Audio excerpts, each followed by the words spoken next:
तत्कालका लागि वाम एकता कर्णप्रिय तर अपत्यारिलो कम्युनिस्ट नेतृत्वको व्यक्तिगत महत्वाकांक्षा नै कार्यगत एकताका लागि समेत बाधक। सरकारमा सहभागी मन्त्री फिर्ता बोलाउने एकीकृत समाजवादीको निर्णय। प्रधानमन्त्री देउवा सामु 4 जना नयाँ मन्त्री सिफारिस। यस वर्ष एक साता अघि नै नेपालमा मनसुन भित्रियो। पूर्वी भूभागमा आजदेखि मनसुन प्रवेश गरे पनि मुलुकका अन्य भूभागमा भने केही दिनपछि प्रवेश हुने जल तथा मौसम पूर्वानुमान महाशाखाको भनाई। उत्तर कोरियाले एकै दिन एकै पटक 8वटा क्षेपास्त्र परीक्षण गरेको दक्षिण कोरियाको दाबी।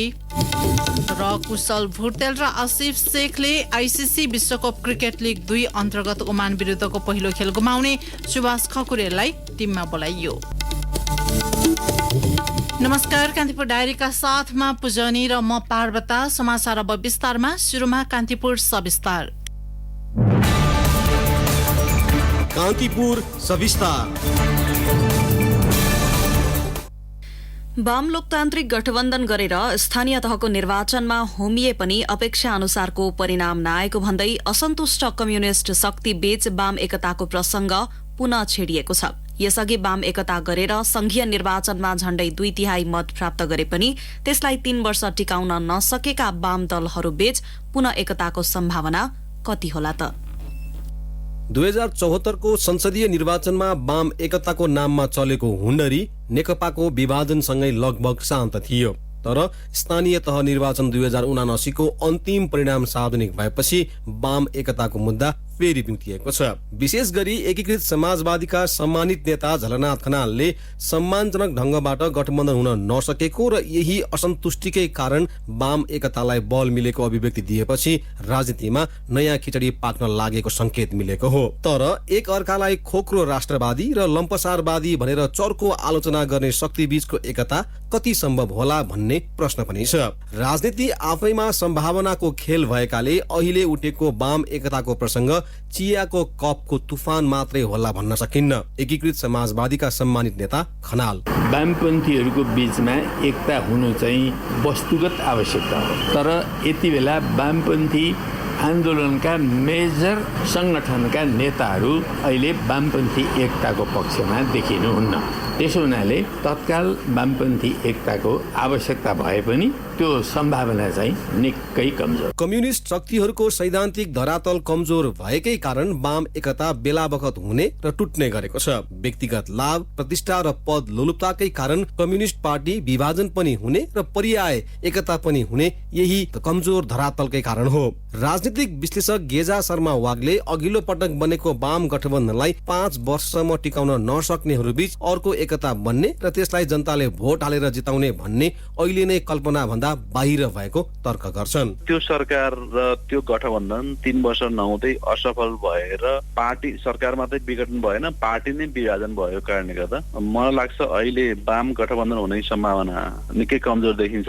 र यदि वाम गठबन्धन नै बन्यो भने पनि 74 को निर्वाचनमा जसरी वाम गठबन्धनले तत्कालीन अवस्थामा चाहिँ जनताको विश्वास हासिल गरेर तिनै तहको सरकार बनाउन सफल भएको थियो, अनि त्यो तहको समर्थन जनताको हुन्छ जस्तो मलाई लाग्दैन। किन भन्दा वाम गठबन्धन नेपालको राजनीतिमा असफल राजनीतिक प्रयोग थियो र त्यो असफल राजनीतिक प्रयोगलाई नेपाली जनताले पटक पटक पुनरावृत्ति चाहिँ गर्दैन। एमाले प्रचार विभागका उपप्रमुख विष्णु रिजाल पनि तत्कालका लागि वाम एकताको प्रसंग वस्तुनिष्ठ नरहेको तर्क गर्छन्। सुन्नलाई कर्णप्रिय भए पनि यो सान्दर्भिक पनि छैन र वस्तुनिष्ठ पनि छैन। किनभने आफूलाई वामपन्थी भन्ने माओवादी केन्द्र र एकीकृत समाजवादीले आफ्नो नेताको रूपमा नेपाली कांग्रेस र यसका सभापति शेरबहादुर देउवालाई मानेर हिँडिरहनु भएको छ। उहाँहरूको घोडा चढेर नेपाली कांग्रेसले स्थानीय चुनावमा बहुमत प्राप्त गर्यो र त्यसमा उहाँहरूले विजय मनाइरहनु भएको छ। आफैले बुर्जुवा यथास्थितिवादी र दक्षिणपन्थी भनेको पार्टीको अध्यक्षलाई सभापतिलाई नेता मानेर उहाँहरू अगाडि बढुन्जेल यो वाम एकताको रागला कुनै अर्थ छैन। 2006 सालमा स्थापना भएपछि 2019 सम्म एउटै कम्युनिस्ट शक्तिको रूपमा रहे पनि तेस्रो महाधिवेशनपछि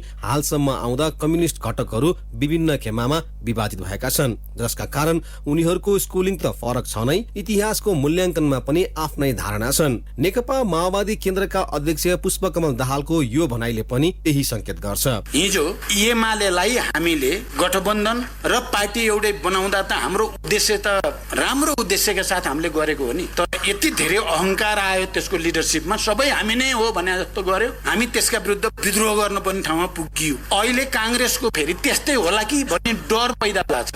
हामीले प्रधानमन्त्री बनायौं, मेहनत गरेरै बनाएको प्रधानमन्त्री हो, हाम्रो अहिले पनि उहाँ भइराख्नुहोस् भन्ने छ, हाम्रो अर्को केही छैन। हामी गठबन्धन लाने, तर हामी चिन्तित छौं यति बेला फेरि कांग्रेस पनि एमाले जस्तै अहंकार र दम्भ चुलिएर माओवादी केही नै होइन, अब स्थानीयमा नि धेरै जसो ठाउँमा ठेगान लाइयो, अब प्रदेश र संघमा नि ठेगान लाउने भन्यो भने हामीले फेरि एमालेलाई ठेगान लाए जस्तै फेरि कांग्रेसलाई लगाउने दिन नआओस् भन्ने छ हामीलाई। चुनावी तालमेल, पार्टीगत एकता आफैमा अस्वाभाविक होइन।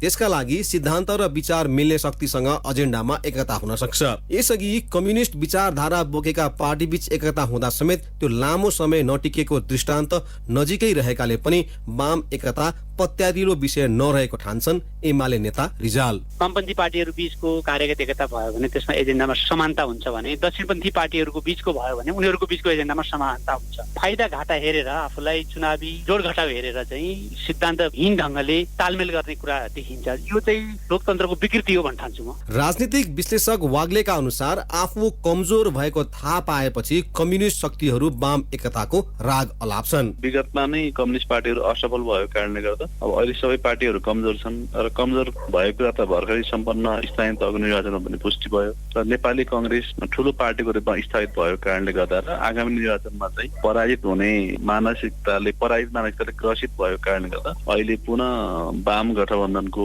नारा दिएको देखिन्छ। आदर्श त नेपालमा रहेका वामपन्थी शक्तिहरू बीच कार्यदिशामा त्यति ठूलो अन्तर छैन।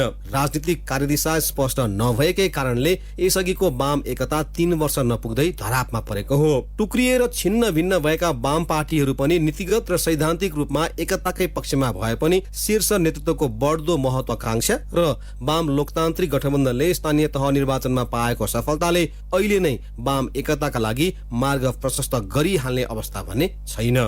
रेडियो कान्तिपुरका लागि पवन आचार्य। कान्तिपुर सविस्ता।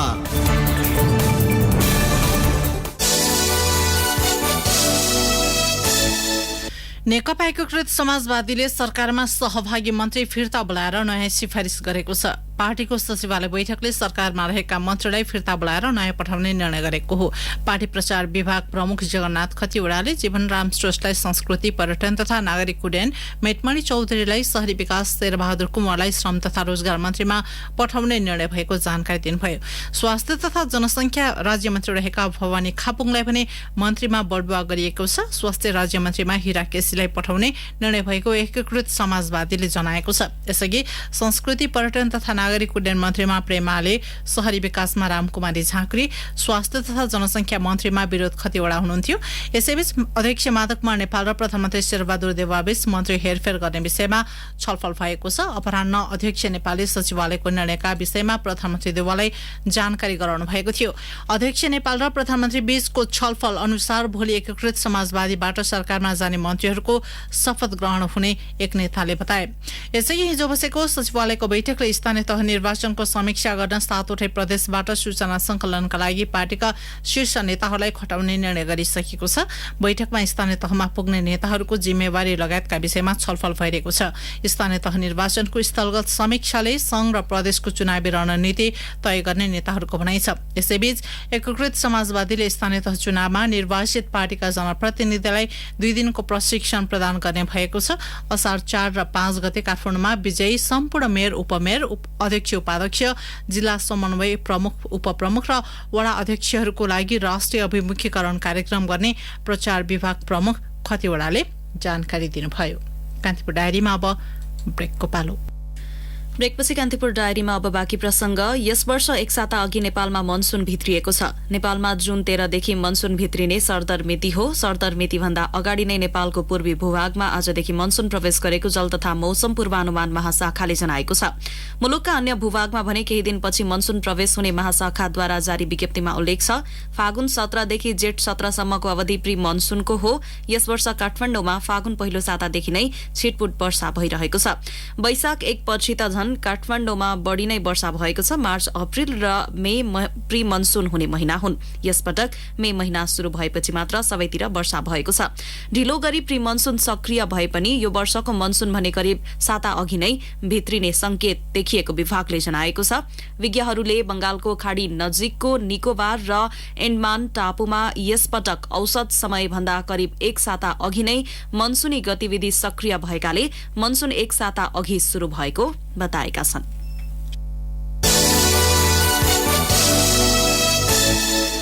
लोकतान्त्रिक समाजवादी पार्टीले स्थानीय तह निर्वाचनमा चौतर्फी घेराबन्दीमा परेकाले सन्तोषजनक नतिजा हात पार्न नसकेको निष्कर्ष निकालेको छ। काठमाडौँमा 2 दिन चलेको पार्टीको कार्यकारिणी समितिको बैठकमा नेताहरूले सत्तारूढ गठबन्धन र नेकपा एमालेको चपेटमा परेको बताएका थिए। पार्टीभित्र चुनावमा जाने विषय ढिलो गरी निर्णय हुँदा तयारी नपुगेको नेताहरूको भनाइ छ। बैठकमा स्थानीय तह निर्वाचनको समीक्षा, आगामी संघ र प्रदेशमा हुने चुनावमा दलहरूसँग हुने समीकरण लगायतका विषयमा छलफल भएको कार्यकारिणी सदस्य केशव झाले जानकारी दिनुभयो। आगामी निर्वाचनमा पार्टीसँग एजेन्डा मिल्ने दलसँग चुनावी समीकरण गर्ने निर्णय बैठकमा भएको छ। यसैबीच अध्यक्ष महन्त ठाकुरले पछिल्लो समय एमालेका अध्यक्ष केपी शर्मा ओली र प्रधानमन्त्री तथा कांग्रेस सभापति शेरबहादुर देउवा बीच भएको छलफल सकारात्मक रहेको बताउनु भएको थियो। अध्यक्ष ठाकुरले दुवै नेता आफ्ना माग समाधानका विषयमा सकारात्मक रहेको बताउनु भएको नेता झाले जानकारी दिनुभयो। मधेस केन्द्रित दल लोकतान्त्रिक समाजवादीले स्थानीय तहमा 16 प्रमुख र 12 उपप्रमुखमा चित्त बुझाएको छ।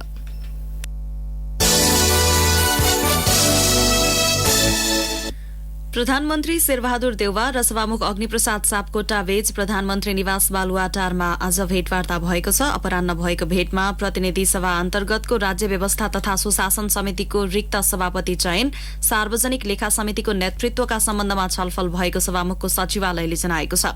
यस्तै नागरिकता लगायत विचाराधीन विधेयकहरू र उपसभामुख चयनका विषयमा पनि छलफल भएको बताइएको छ।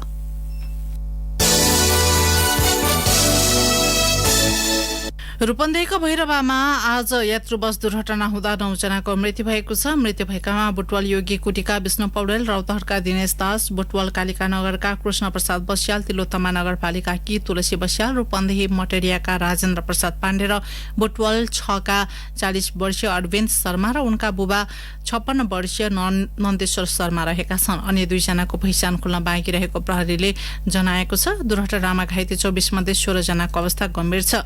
उनीहरूको युनिभर्सल शिक्षण अस्पतालमा उपचार भइरहेको छ। बसमा 33 यात्रु सवार रहेको प्रहरीले जनाएको छ। जनकपुरबाट भैरवातर्फ आउँदै गरेको लु 2 ख 3841 नम्बरको रात्रिकालीन बस भैरवाको परासी हुलाकी राजमार्ग स्थित रोहिणी खोलाको पुलमा दुर्घटनामा परेको हो।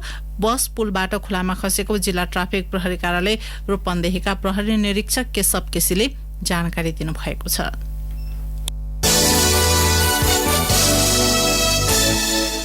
विश्व वातावरण दिवस नेपालमा पनि विविध कार्यक्रम गरी मनाइएको छ। संयुक्त राष्ट्र संघीय वातावरण कार्यक्रमको आह्वानमा सन् 1974 देखि हरेक वर्ष जुन 5 तारिकका दिनलाई विश्व वातावरण दिवसका रूपमा मनाउने गरिन्छ। नेपालमा दिगो प्रकृति मैत्री जीवनयापन पृथ्वीको संरक्षण भन्ने राष्ट्रिय नाराका साथ विभिन्न कार्यक्रमको आयोजना गरी विश्व वातावरण दिवस मनाइएको हो।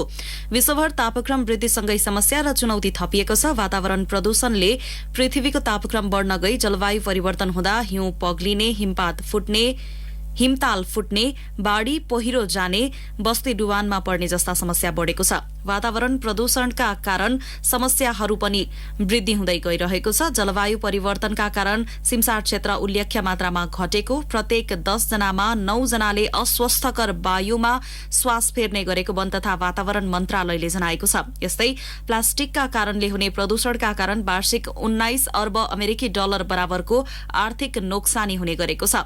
वातावरणीय स्वच्छता कायम गर्न, जैविक विविधताको संरक्षण गर्न नेपालले विभिन्न वातावरणीय महासन्धि अभिसन्धिहरूमा यज्ञबद्धता जनाएको छ।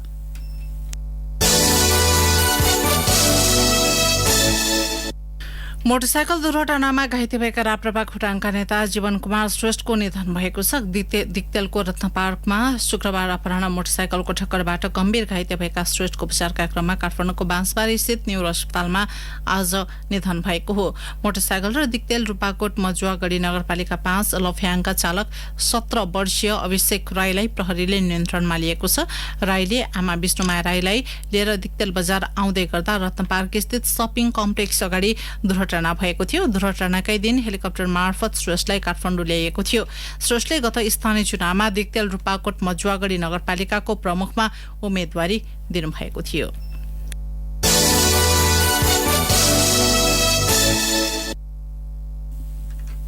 जोखिममा परेका बालबालिकाको संरक्षण सरकारको दायित्व हो। यस्ता बालबालिकाका लागि देशभर बालगृह बनेका छन्, तर दोलखाको गौरीशंकर बालगृहमा बस्ने बालबालिकाहरूको अवस्था भने निकै दयनीय छ। उनीहरू भूकम्पले चिरा परेका भवनमा जोखिम मोलेर र चिसो भुइँमा रात काट्न बाध्य छन्। दोलखा सदरमुकाम चरीकोट नजिकैको गौरीशंकर बालगृह बाहिरबाट चटक्क देखिए पनि भूकम्पले चिरा चिरा परेर थला परेको छ।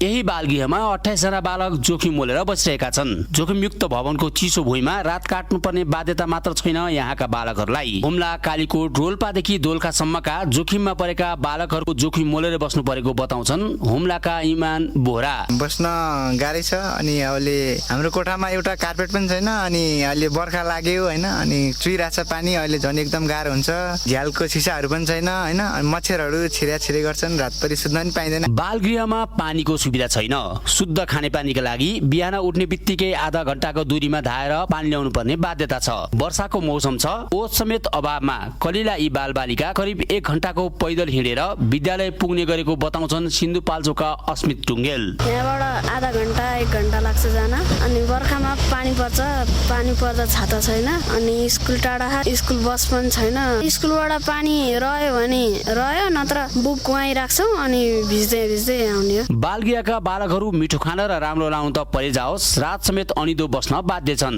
हिउँदमा चिसो सिरेटो र वर्षामा चुइने भवनले बालबालिकाको रात अनिदै जान्छ, जसका कारण उनीहरू बिरामी समेत हुने गरेका छन्। भूकम्पले क्षतिग्रस्त धेरै विद्यालयहरू आधुनिक बनिसके, तर भूकम्पले चिरा चिरा परेको यो बालगृह पुनर्निर्माणमा कसैले चासो नराख्दा पराकम्प आए पनि रातभर खुल्ला चौरमा बालकहरूलाई राख्ने गरेको बताउनुहुन्छ बालगृहका प्रमुख ईश्वर दाहाल। 10-20 जना विद्यार्थी भएका स्कुलहरू करोडका बनेका छन्, तर यहाँ आवासीय रूपमा जसरी यहाँ यिनीहरूलाई राखिएको छ भवनहरूको स्थिति यो छ। अब तै पनि हामीले यसलाई भूकम्प आयो भने खुल्ला चौरमा यिनै चौरहरूमा चाहिँ राखेर बस्नुपर्ने स्थिति छ। पराभूकम्प नआउँदाखेरि भाइहरूलाई बाहिर निकालेर रातभरि चाहिँ नै बाहिर बस्नुपर्ने स्थिति छ। त्यो भएकोले साह्रै जोखिम छ। यसमा चाहिँ कुनै पनि चाहिँ सरकारवालाहरूको त्यति ध्यान गएको देखिँदैन। 2053 सालमा नेदरल्यान्ड सरकारले बनाइदिएको यो बालगृह देशकै नमुना बालगृह थियो। त्यस बखत विदेशी सहयोग हुँदा देशभरबाट 200 बढी बालबालिका यही अध्ययन गर्थे, तर नेपाल बाल संगठनले जिम्मा लिएपछि भने बालगृहका भवन र कोठाको न मर्मत भयो न त रङरोगन नै। भूकम्पले थला परेको बालगृह पुनर्निर्माणमा कतैबाट पहल नहुँदा जोखिममा परेर शरणमा आएका बालकहरू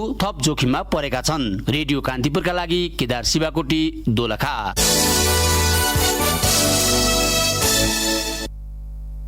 पछिल्लो 24 घण्टामा नेपालमा थप 13 जनामा कोरोना भाइरस संक्रमण पुष्टि भएको छ। स्वास्थ्य तथा जनसंख्या मन्त्रालयका अनुसार 2634 जनाको कोरोना परीक्षण गर्दा सो संख्यामा संक्रमित थपिएका हुन्। 9 जना संक्रमण मुक्त भएको मन्त्रालयले जनाएको छ।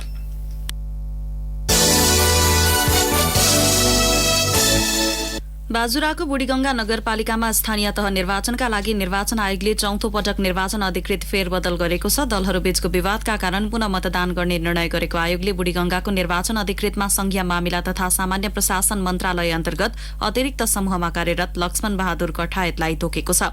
कठायत भन्दा अघि 3 जना निर्वाचन अधिकृत फिर्ता भइसकेका छन्।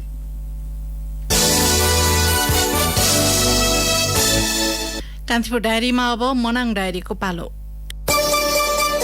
मनाङ डायरीबाट आश गुरुङको नमस्कार। सरकारले विनियोजन गरेको बजेट अनुसार प्रति व्यक्ति वितरण गर्ने हो भने हिमाली जिल्ला मनाङको नार्पभूमि गाउँपालिकाका एकजनालाई 3,57,788 रुपियाँ 94 पैसा पर्ने देखिएको छ। संघीय संरचना अनुसार 4 गाउँपालिकामा विभाजित मनाङको नार्पभूमि गाउँपालिकामा जनगणना 2078 अनुसार कुल 398 जना मात्रै जनसङ्ख्या छ। संघीय सरकारले आर्थिक वर्ष 2079-80 मा विनियोजित अन्तर सरकारी वित्तीय हस्तान्तरण बजेट अन्तर्गत मनाङको नार्पभूमि गाउँपालिकामा 14 करोड 24 लाख रुपियाँ बजेट विनियोजन गरेको छ। नार्पभूमि गाउँपालिकाका निमित्त प्रमुख प्रशासकीय अधिकृत महेश पाखरिनका अनुसार जाडो छल्न नागरिकहरू सहर बजारमा झरिसकेपछि जनगणनाको तथ्याङ्क लिएकाले जनसङ्ख्या कम देखिएको बताउनुभयो। उहाँका अनुसार मतदाता संख्या नार्पभूमिमा 448 छन्। मनाङमा पाठ्यपुस्तक अभाव हुँदा पठन पाठनमा समस्या भएको छ। सबै पुस्तक जिल्लामा आइ नपुग्दा पठन पाठनमा समस्या भएको चामी स्थित लोकप्रिय माविका प्रधानाध्यापक कृष्णदास कोइरालाले बताउनुभयो। चिसो बढ्न थालेपछि वार्षिक परीक्षा सकाएर बन्द गरिएका विद्यालय चैत वैशाखदेखि खुलेका छन्, तर विद्यार्थी पाठ्यपुस्तक बिना नै पढ्न बाध्य भएको नासो गाउँपालिका 1 ताल स्थित भानु माविका प्रधानाध्यापक श्यामकृष्ण पन्तले बताउनुभयो। नासो 5 थोचे स्थित प्रकाश ज्योति माविका निमित्त प्रधानाध्यापक जगराम विश्वकर्माले पाठ्यपुस्तक नआइपुग्दा विद्यार्थी र शिक्षक दुवैले समस्या भोग्नु परेको बताउनुभयो। शिक्षा विकास तथा समन्वय इकाइ मनाङका प्रमुख मतिलाल चपाईले पाठ्यपुस्तक ल्याउने विषयमा निरन्तर दबाब दिइरहेको र केही पाठ्यपुस्तक आए पनि पूर्ण रूपमा नआएको बताउनुभयो। 4 वटा स्थानीय तह रहेको मनाङमा कक्षा 12 सम्मका 2 वटा गरी 4 वटा मावि, कक्षा 8 सम्मका आधारभूत विद्यालय 8 वटा, कक्षा 5 सम्मका आधारभूत विद्यालय 14 गरी 26 वटा विद्यालय छन्।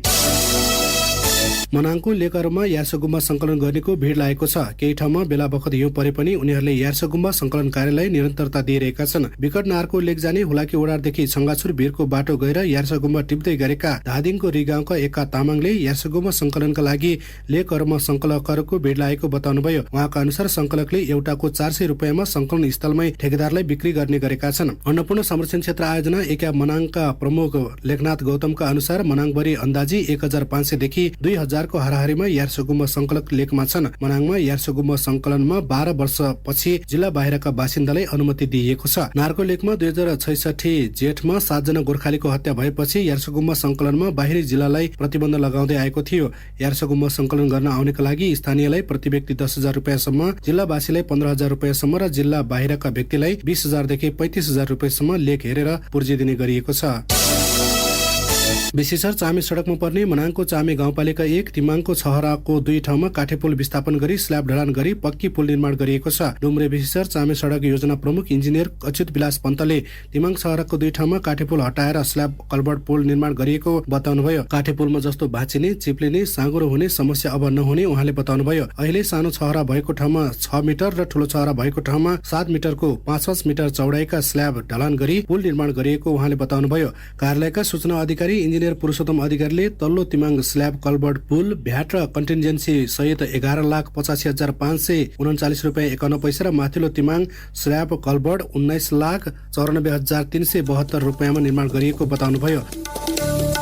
हवस् त मनाङ डायरी आजलाई यति नै। आश गुरुङ बिदा हुन्छु। नमस्कार। जिल्ला डायरीपछि कान्तिपुर डायरीमा पुनः ब्रेकको पालो। ब्रेकपछि कान्तिपुर डायरीमा अब आर्थिक प्रसंग। शेयर बजार निरन्तर घट्न थालेपछि सुधारका लागि पहल गर्न प्रधानमन्त्री शेरबहादुर देउवाले राष्ट्र ब्याङ्कका गभर्नर महाप्रसाद अधिकारीलाई टेलिफोन गरेर आग्रह गर्नुभएको छ। बजार सुधारका लागि पहल गरिदिन भन्दै प्रधानमन्त्री देउवालाई भेट्न पुगेका पुँजी बजार लगानीकर्ता संघका पदाधिकारीको आग्रहमा प्रधानमन्त्रीले गभर्नरलाई टेलिफोन गरेर समस्या समाधानका लागि आग्रह गर्नुभएको हो। केही दिन यता शेयर बजार निरन्तर घटिरहेपछि सुधारका लागि पहल गरिदिन भन्दै लगानीकर्ताका संघ संस्थाहरूले विभिन्न निकायलाई आग्रह गरिरहेका छन्। सोही क्रममा पुँजी बजार लगानीकर्ता संघले प्रधानमन्त्री देउवालाई भेट गरेको हो। नेपाल वनस्पति घिउ तेल उत्पादक संघले सरकारको नीतिले स्वदेशी उद्योगहरूलाई दीर्घकालीन असर पर्ने भन्दै सरकारको ध्यान आकर्षण गराएको छ। भारतबाट उत्पादन भएको सामग्रीले नेपाली उत्पादनमा बाधा पर्ने अवस्था भएकाले कच्चा पदार्थमा लगाएको भन्सार दर 0% हुनुपर्ने नेपाल उद्योग वाणिज्य महासंघका अध्यक्ष शेखर गोल्छाले बताउनुभयो। भारतले उपभोक्ताहरूलाई राहत दिन खाने तेलको भन्सार महसुल 0% मा झारेपछि खुला सिमानाबाट चोरी पैठारी गरी नेपाली बजारमा अनाधिकृत रूपमा भारतीय तेल देखिन नेपाल वनस्पति घिउ तेल उत्पादक संघका अध्यक्ष सञ्जीव अग्रवालले बताउनुभयो। उपभोक्तालाई प्रत्यक्ष रूपमा राहत दिन खाने तेलको महसुल दर कम गर्नुपर्ने संघको माग छ।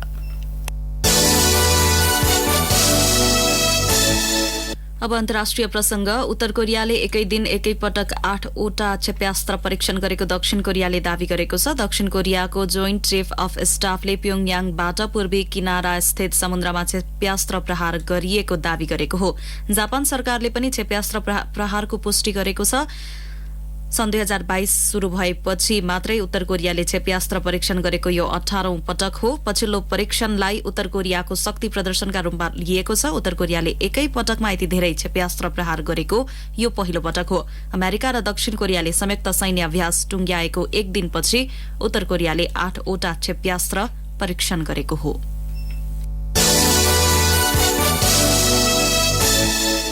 अब खेल प्रसंग। नेपाली राष्ट्रिय क्रिकेट टोलीका विकेट किपर तथा ब्याट्सम्यान सुभाष खकुरेल आईसीसी पुरुष क्रिकेट विश्वकप लीग 2 अन्तर्गतको सिरिजका लागि आज राति अमेरिका जाने भएका छन्। राष्ट्रिय टोलीका ओपनरद्वय आसिफ शेख र कुशल भुर्तेलले नेपाली अल स्टार्स विरुद्धको अभ्यास खेलका दौरान चोट बोकेपछि क्यानले सुभाषलाई सिरिजका लागि पठाउन लागेको हो। वैकल्पिकमा ओपनर कोही नभएका कारण सुभाषलाई पठाउन लागि क्यानले जनाएको छ। चोटग्रस्त आसिफ र कुशलले सिरिज अन्तर्गत ओमान विरुद्ध आगामी जेठ 26 मा हुने पहिलो खेल गुमाउनेछन्। सिरिजमा नेपाल, अमेरिका र ओमान बीच प्रतिस्पर्धा हुनेछ। नेपालले जेठ 28 मा अमेरिका विरुद्ध खेल्दा जेठ 31 मा ओमान विरुद्ध खेल्नेछ। यस्तै नेपालले 8 तारिखमा अमेरिका विरुद्ध खेल्ने तालिका छ।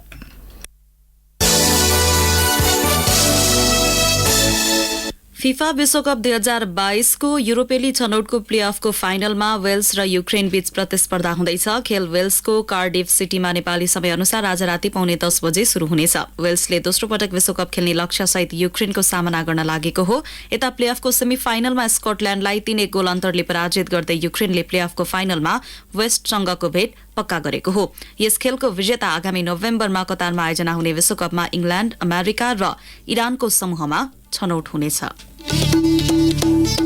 हवस् त यिनै प्रसङ्गसँगै कान्तिपुर डायरीको यो बुलेटिन यही सकिन्छ। 8 बजे सेक्युरिटी एन्ड क्राइम डायरी हुनेछ। पुजनी र म पार्वता आज्ञा माग्छु। नमस्कार।